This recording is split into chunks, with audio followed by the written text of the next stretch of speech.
This meeting is being recorded.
Present.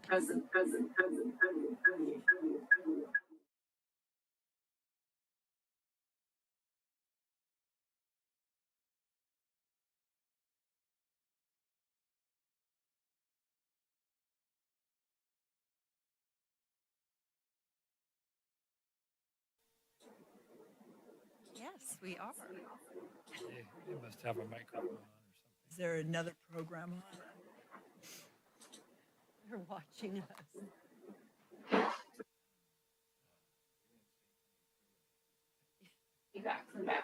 There is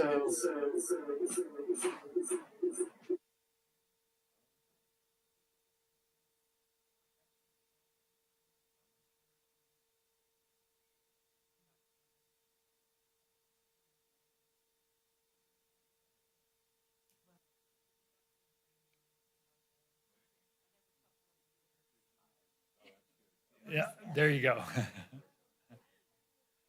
That's helpful. Me? Not that long ago. Forget what for, but probably for our concert in Europe. Oh, yeah, you have to dress. But it was a boat. But I feel like I tied a tie recently. I remember how to do it. Yeah. Is it a single Windsor or a Get double? into the meeting here. Remember, I couldn't remember how to do it, and then I looked it up online, and there was howtotieatie.com. Right. So we're going to use that. It's helpful. So if I have questions on the management report, should I pull it or should I just write a couple things? Okay. Yeah. Okay. I just have a couple little things, but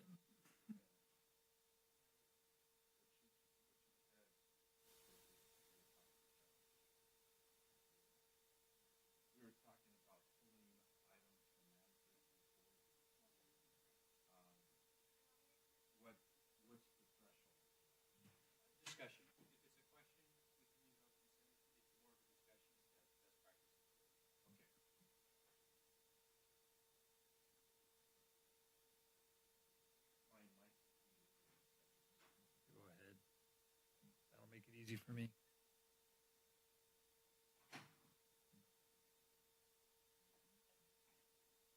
Well, technology's not helping tonight, is it?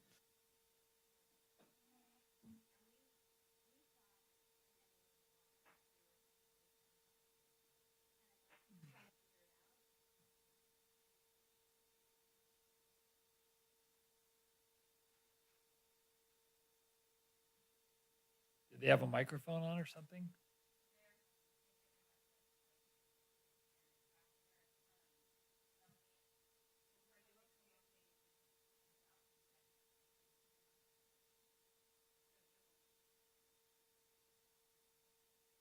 They tried. Oh, really? Okay.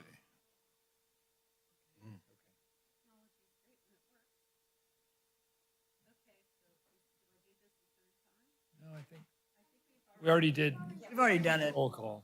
Okay, so now there's no public hearing, so we're going to board members' opportunity to remove items from consent agenda. And I'd like to remove the management / department updates, Yeah, we'll put that at the end of the 4.3. agenda. Any other? Nope. I'll move approval of the remainder of the consent agenda. I second. Okay, I guess we have to do a roll call. Oh, we do. No, yes or no? Yes. Yes. Yes. Yes. So now we're at oral and written communications. This is the opportunity to discuss anything that's not on the agenda, including, I suppose, board members. There's no one no one in the public here, so. I have something.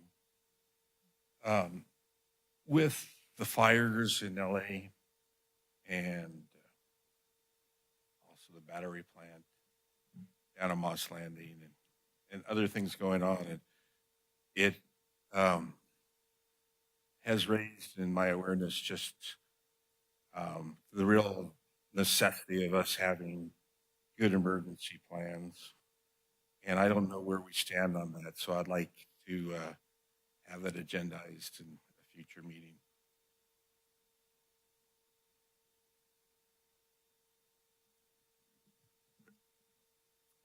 Yes, and I would just like to note, I think since 2020, end of 2024, and as we were embarking on 2025, the district staff had started to identify emergency preparedness and emergency response as something to focus on in this year. Specifically, we have started to implement our safety committee again, and then the water wisdom column that we run in TPG is specifically focused on emergencies and an agency's perspective on wildfires. So you'll see that article come out in 2 weeks, I think about, in the Aptos Times and then Capitola. So it sounds like we're thinking alike. I think California as a whole is starting to definitely think alike, and I think that the like Aqua and other conferences are going to be focusing a lot on lessons learned with Southern California. So I'll leave it up to you on how brief an item or even just something saying, here's what's going on now, and then here's our time schedule, and we'll bring it back later as things get more defined. Okay, and you have anything? Okay. It's just down memory lane and make a comment about that we almost joined a project at Moss Landing to get desaled water that was tied to a power tower.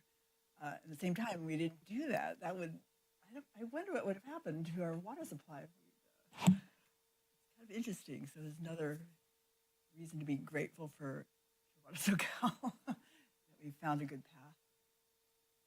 Yeah, that project is no longer a project. Well, good thing. I think. Well, other public agencies are depending on that water too. I actually have a Oh, okay. have we received all of the grants that we were Yes. approved for us? Good. Because reading a little update from water reuse today, sounds like anybody that's got anything in the pipeline right now could be a problem. So I feel bad for them, but hopefully that'll sort out. Yeah. Jennifer, did you have anything? Don't want to leave you out. Former President Jaffe, and I was thinking a lot about lessons learned and about setting expectations of the public for really what the job of the water district is in terms of emergencies, particularly after fire and cleanup. So I think these are really important things to follow up on. So yes, thank you. Okay, so we will move on to reports. District Council. President Lather, can I just make one other announcement? I did just yeah. want to welcome our new HR manager, David Terrazas, is in the audience with our other managers tonight. You do. Don't we do the consent agenda right now? We did. We already. I mean, we already approved it. Yeah, you voted.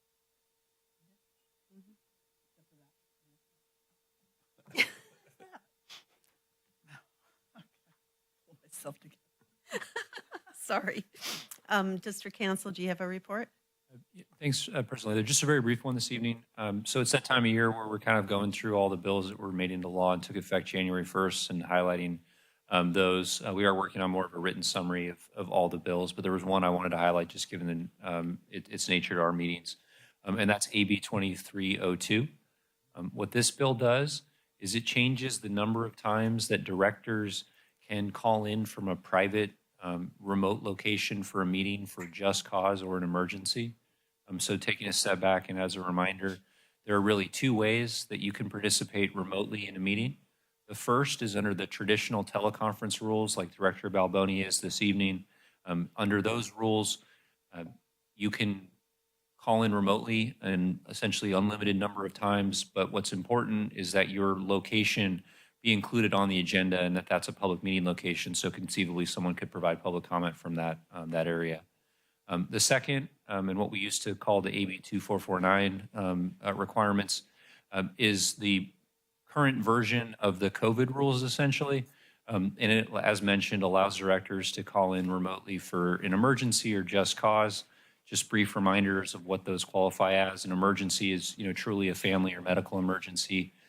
Just cause includes family care, if you're suffering from a contagious illness, if you have a disability, or if you're traveling for agency business, either the districts or another state or local agency.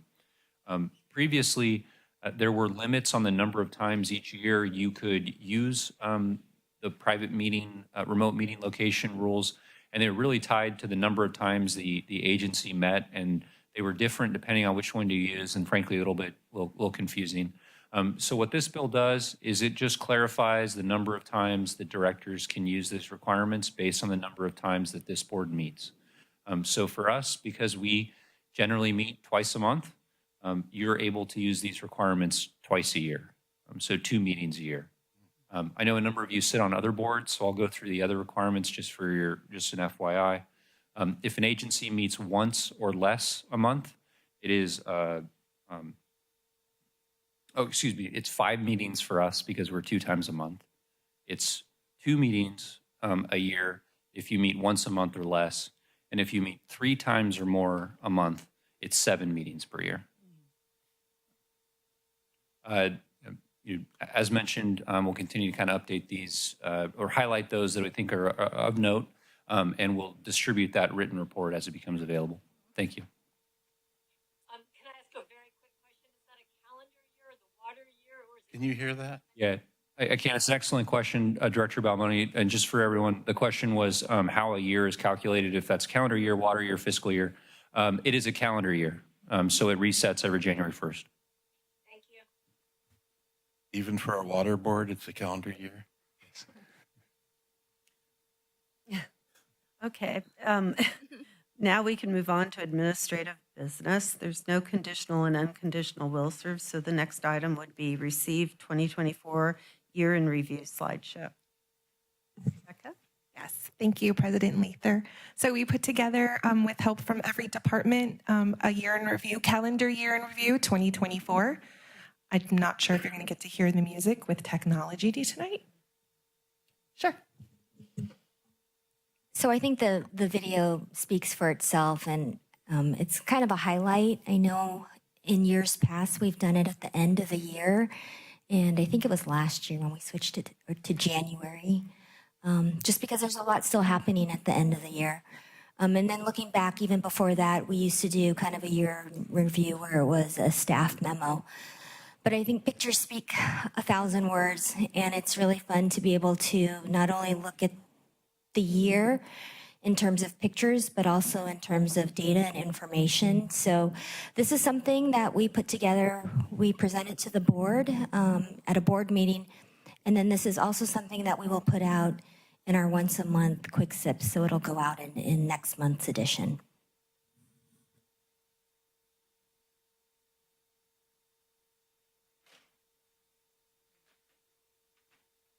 It has music, but we don't know about technology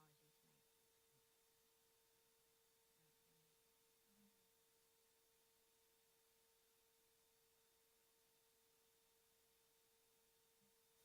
So maybe just let it be.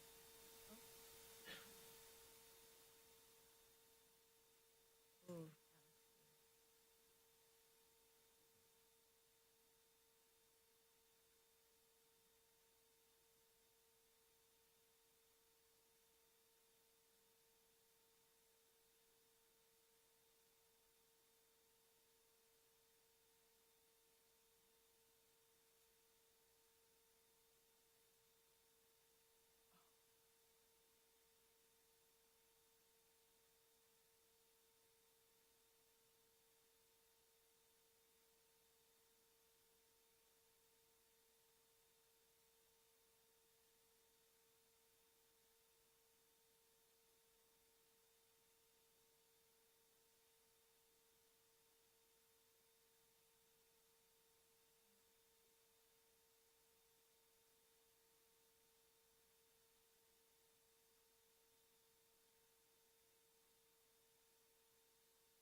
just to kind of narrate a little bit over this.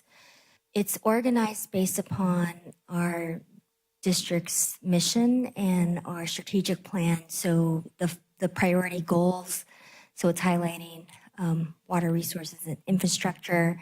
This one will be fiscal responsibility, outreach, communication, trust. There's some other topics, and I can't think of them right now. Customer service, workforce development, and excellence.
Leslie.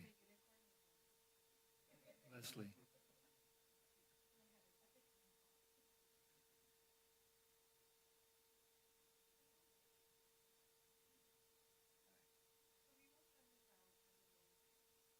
With music?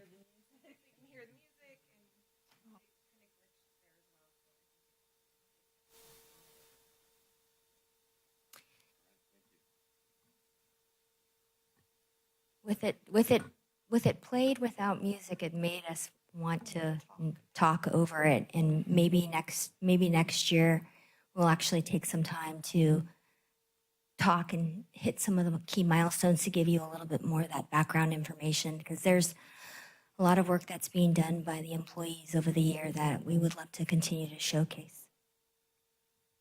I have one little thing I saw, it flashed by quickly, but it was odor, smell.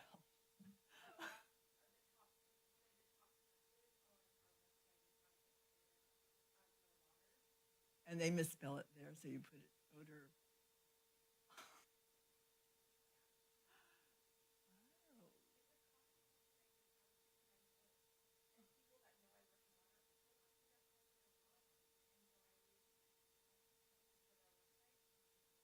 They can't find it.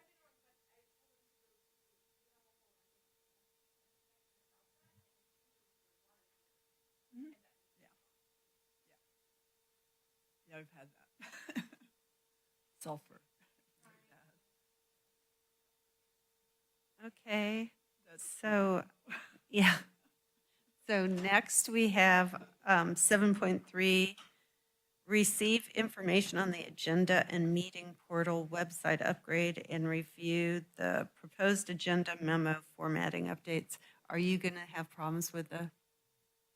No, I think we'll be able to talk through it, and all the changes are in the packet. We were just going to walk through one of the websites, and we'll see if that gets loaded after we're done talking through it. So this item is presented to share about the update to the district's website, where we'll start using an agenda portal, and then also some proposed formatting updates to the agenda and board packet. So the goal of this is to increase accessibility, standardization, and then efficiency for staff. And that's for both the formatting updates and the agenda portal. And I think what's we really wanted to highlight about the agenda portal is that it changes mostly the back end workflows for staff when preparing agenda items. But once it's on our website, we'll still have the same information being shared. It'll just look a little bit different. So once the transition takes place, it's going to be about 3 to 4 months, and I'm sure we'll take some time at a board meeting to walk through the website once it's updated. I think you should just make us figure it out. That's what everybody else is going to do. We could also do it that way and get feedback too. We can't do it then. That's a good. Yeah, I like that idea, Carla. Okay, so I think we're not going to walk through Monterey. We were going to walk through Monterey One Water's agenda portal, but technology. But one thing I just wanted to share that Becca and I just found out is when it's uploaded in the agenda portal, it's viewable kind of like a standard PDF, but you can highlight and write notes on it and then save that to your computer. So if directors are going through the packet and highlighting items, as long as you hit save and download, it'll automatically save all of your comments and highlights from the packet, which is pretty cool. For yourself? Yes. Okay. Mm-hmm. So you can look at it. So we'd save it on our computer. Yeah. So I think some of you already do that now on your iPads or laptops, but in this portal, you can kind of operate the same way using the web and then just download it all in one. So it's pretty user friendly. Becca and I were testing it out earlier. But yeah, so in short, the agenda portal is mainly changing back end kind of workflows for staff, and then hopefully super user friendly once it's operating. And then the agenda and formatting changes, essentially, they're mostly to enhance accessibility. Staff looked at a bunch of different agencies' agendas and memos and took what we liked, made some language updates, and that's what you'll see in your packet. Melanie, is there anything you wanted to add? I think it was already included in the memo, but just to highlight, a lot of the inclusions of the improvements were by recommendations from legal, just to help streamline and clean up the agenda. And then in terms of the memo, I think our memo formatting has not really been updated for some time. So we were taking this as an opportunity to kind of gear up for the agenda portal and developing the packet online to also clean up the memo. Common things such as our signature, we're taking that off. It will still have who prepared the memo by what department, but it'll be more at the top. And then they'll have just more of a template style setting related to the item that is being presented, which would include, the summary or purpose, the background, the discussion, and then the memos. Some things to note just on the memos, and I think, again, this was done by Emma and looking at a lot of different packets, and then just best management practices.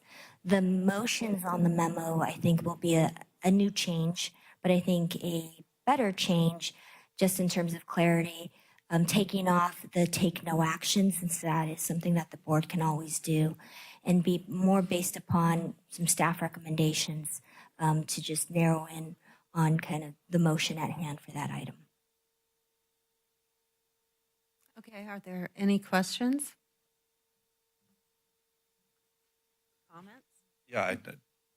So are the minutes, although the format's going to be different, is the level of detail anticipated to be about the same?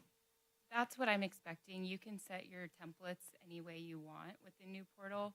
So unless I hear other direction, I was planning to keep it how they've been. Yeah, that seems reasonable.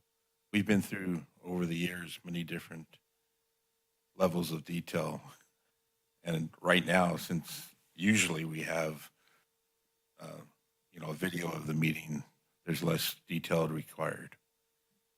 So, and It's a good compromise now. yeah, I think so. Okay, so that was just for information, Matt, item. So now we would go to the management department updates, which was requested to be brought up. And I guess both of you wanted to talk about it. Do you want to start, Director Jaffe? I've got a couple minor things and one where there might be a discussion. And are we able to get, so, well, I'll just begin talking. So it doesn't look like we will. So on page 11 of 40, consent agenda. Oh, wait, this is not in 4.3. Well, it is. No, it's on 4.2. So I don't have those comments because I can't make those comments. I'll make them another time. You want to pull you want to talk about your two That's things? fine. Mine are short.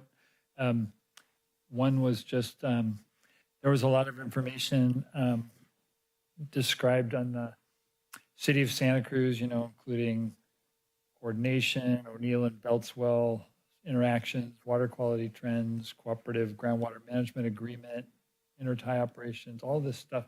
It'd be nice to get like an update on the City of Santa Cruz coordination at some point, just so that I don't want to ask all those questions now, but just a little connection, like where are they, and all, I'd just like a little more information on that. And then people always ask me, including former board member Bruce Daniels, like, when's the water going to flow on Pure Water Soquel? So I just had that question, what the latest update is.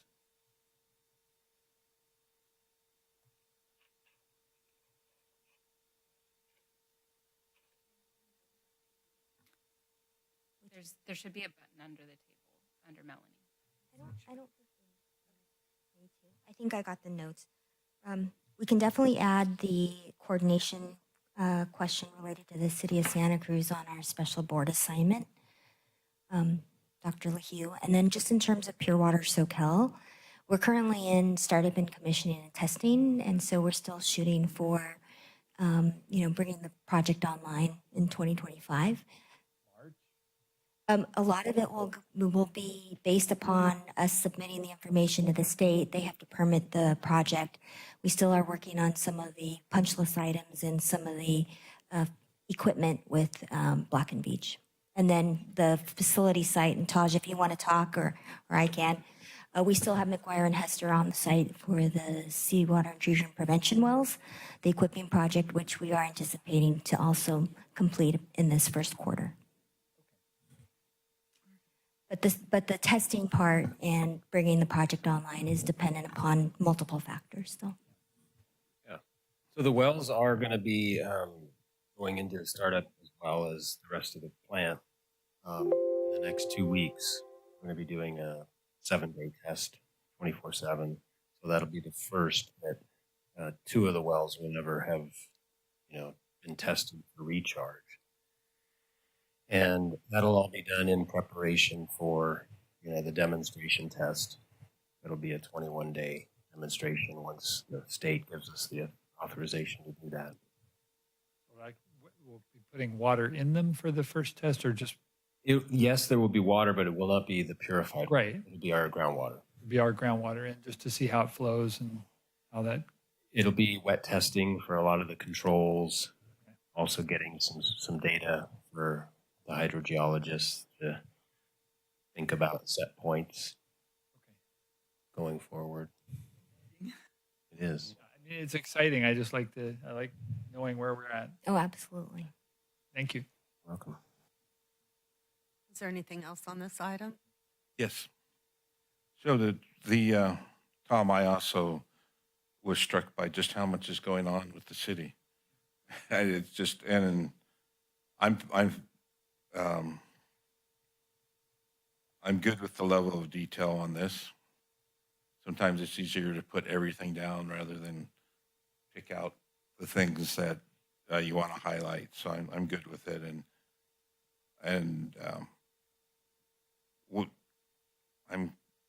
I was glad to see that the district is having quarterly meetings with the city also.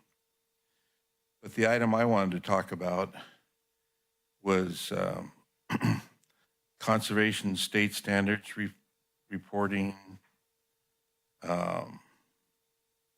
And this was an item I had asked for on the rebate for a flow sensing shutoff valve devices. And there's 3 reasons given for why this should not. It says we do not recommend offering a rebate for these devices due to the following. And the 3rd reason, consumer devices may not meet the same accuracy standards as district meters, which could lead to differing water usage values. It could potentially result in customer confusion. Well, the device, that is one use for the device. But the customer who talked to me was very excited about the ability to very quickly detect if there's a leak. And so although that might be true, I don't think that's the primary use for these devices. And the first 2 reasons, I'm not sure I understand. There's water conservation benefits are not expected to be significant beyond what is already achieved by the district's AMI leak detection system and notification process. And that could be the case, but I guess I don't know enough about how they differ, AMI versus these devices. My impression was that these devices immediate. And my understanding of AMI is that it's transmitted once a day and at best.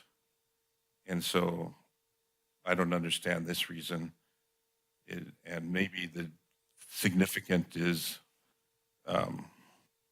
there's a different level of significance than what I would apply. But the second reason is there was no previous customer participations for a similar device as rebated by the district for several years. And as we discussed, and I think the board agreed that not having somebody take advantage of a device, of a rebate, is not a reason to not offer the rebate. And I'd like to know what the downsides would be if this was offered as a rebate. I imagine there'd be some staff time involved with putting together what the rebate would be. But without knowing how much staff time that is, I don't know how to evaluate whether or not it's worth doing. So I don't know if the other directors have similar thoughts about this or not. And I would just like to see a more detailed reason to not offer a rebate on something that could end up changing, that could end up decreasing water waste and giving our customers more control over the water that they use, more knowledge, because these devices do give a lot more than Water Smart would do. So I can provide a little bit of response on that.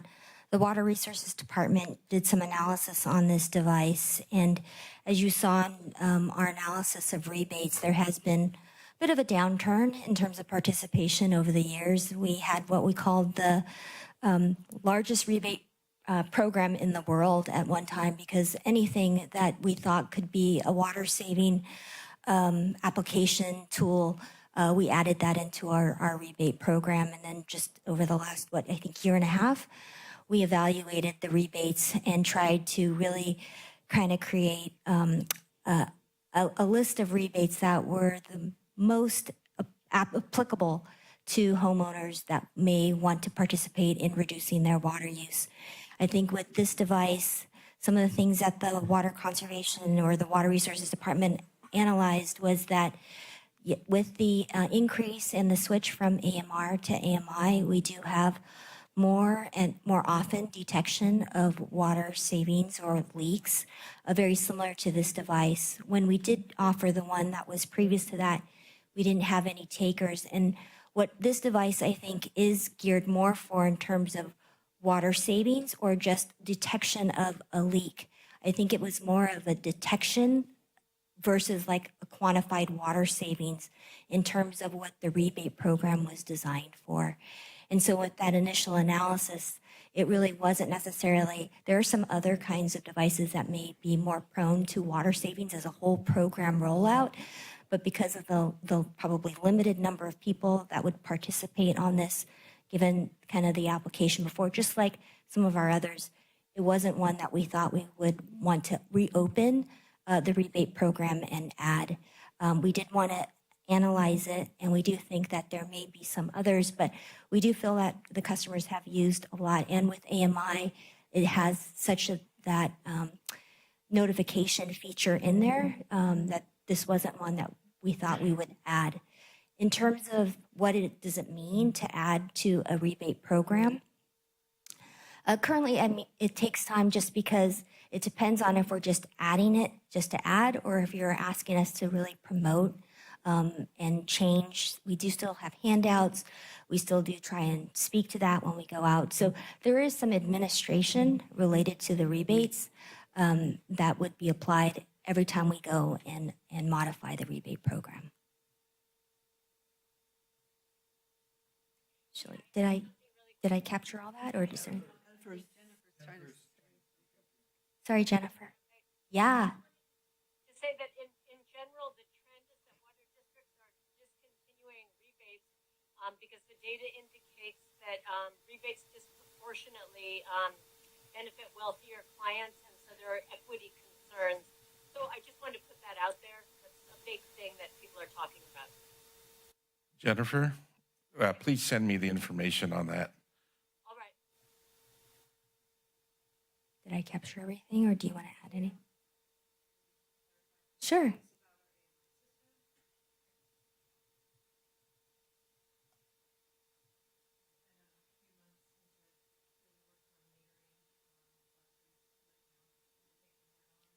Is that on, Shelley? There we go.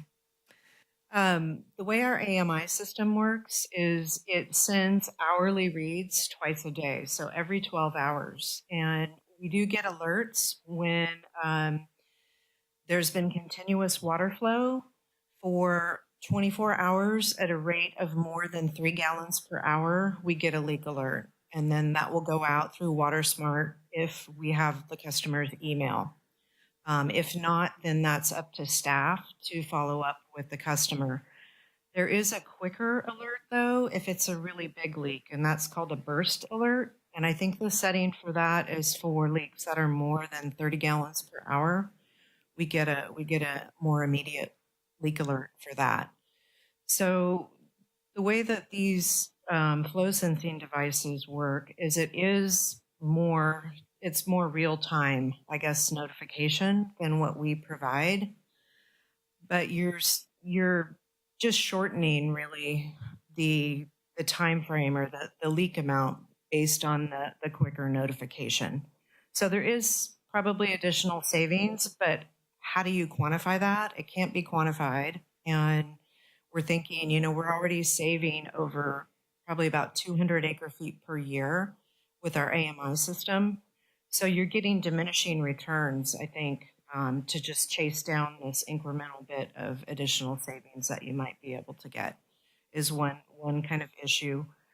Another thing is compatibility with our metering system, and the Flow by Moen device, when that first came out a couple years ago, that was not compatible with our master meter multi-jet metering system. I think it may be now, but we haven't really evaluated that for the whole range of products that are out there that could be rebated as a flow sensing shutoff device. That would require staff time, going through and evaluating these products and trying to, educate customers, buy these because they're compatible versus buying, something that's not. So I just think there would be a lot of possible confusion about eligibility for devices, and also with the compatibility, if it's not compatible with our metering system, that could lead to, I think, billing confusion. People are trying to match up the flow sensing device readings with what our AMI system is providing. And if it doesn't match up perfectly, we've seen customers that, think that something's wrong with the meters because it doesn't match up perfectly, and they don't realize that they're not monitoring the meter at the same time frames that our system is. So I just think it would introduce a lot of confusion. And lastly, one thing that's really not talked about in the memo, but it's kind of an equity issue to me. I see that a lot of people maybe with second homes would benefit the most from this type of device. They might get like an insurance break for having the flow sensing device that shuts off in the event of a leak. And I think that, I don't know, I don't really think that we should be incentivizing that, because generally those people may be able to just go out and buy the device without, being incentivized or getting a rebate. But that's my personal thoughts. I don't know how to respond to that. I see my job as a director on the water board as protecting the resource, and whatever protects the resource is something that I want to encourage, and I see this as protecting the resource. So I could see your point of if it'd be hard to put a value on a rebate, on how much to rebate, not knowing what the potential savings would be. And I also see your point that if you were to put staff time into researching every one of these devices and very few people use them, that it would be inefficient use of staff time. What I was envisioning was a more general approach, that there would be some minor rebate to encourage people to use devices like this. And I was also envisioning staff not putting time into which particular devices were recommended, that it'd be a general rebate.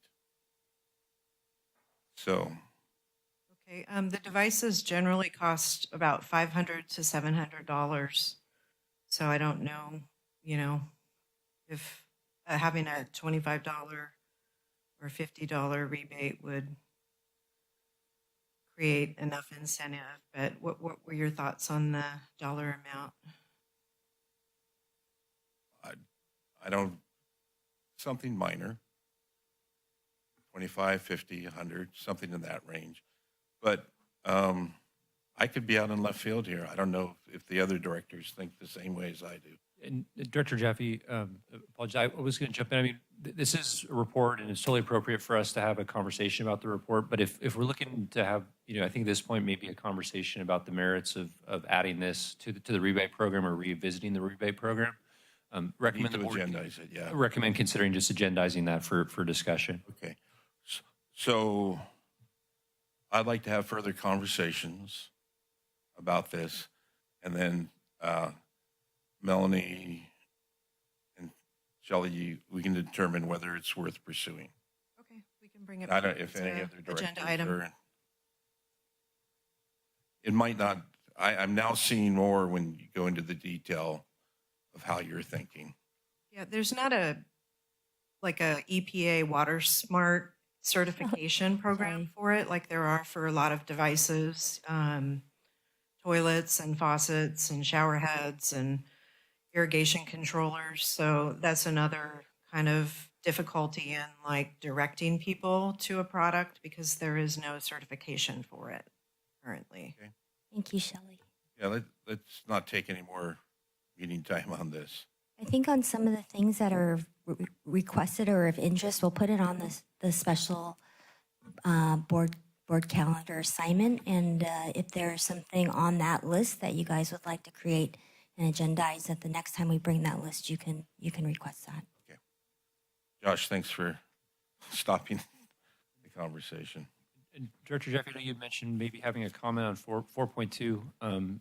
That is just a report. So if the board wished to revisit that, even though it was part of the consent calendar, you have that flexibility. You don't need to, but I wanted to note it. Well, then I would like to comment. So on the net evapotranspiration versus total production image on page 11 to 40. You have it there. Amazing. So what struck me about this was over the past 5 years, things haven't changed that much in terms of the relationships between our total production and the net evapotranspiration. And if anything, things, our production has gone down a little bit, and the response for the same high values of net evapotranspiration in terms of production is less. So the hotter days and the are less water is being used than it was earlier in the 5-year period. And so people's ways of using water is pretty stable, and that's good for us. We're going to be having decisions that we have to make on how to use pure water Soquel, and also decisions on whether we have additional water that we can perhaps share with people. So this is good news that things aren't changing. And the next figure spoke to me also, the total production for calendar years 2005 to 2024. First of all, I get a smile on my face when I see this trend, and I'm sure Tom does too. 2005, we were just starting to be on the board, and the total acre feet production was 5,000, and now we're down around 3,000. But besides that, I remember discussions, and I think everybody here except Jennifer and was here when we were having the discussions on how water use would change after the 2014 drought. And at that point, we thought that it was going to rebound, or some thought that, and it hasn't. So again, our customers they're basically, there was a lasting impression of, one interpretation is lasting impression of the 2014 drought, and there's been a shift in usage, and perhaps, or most likely, a lot of that's also driven by changes in landscape and other things that would require water. So that's with an increasing population. Increasing population. So that's good.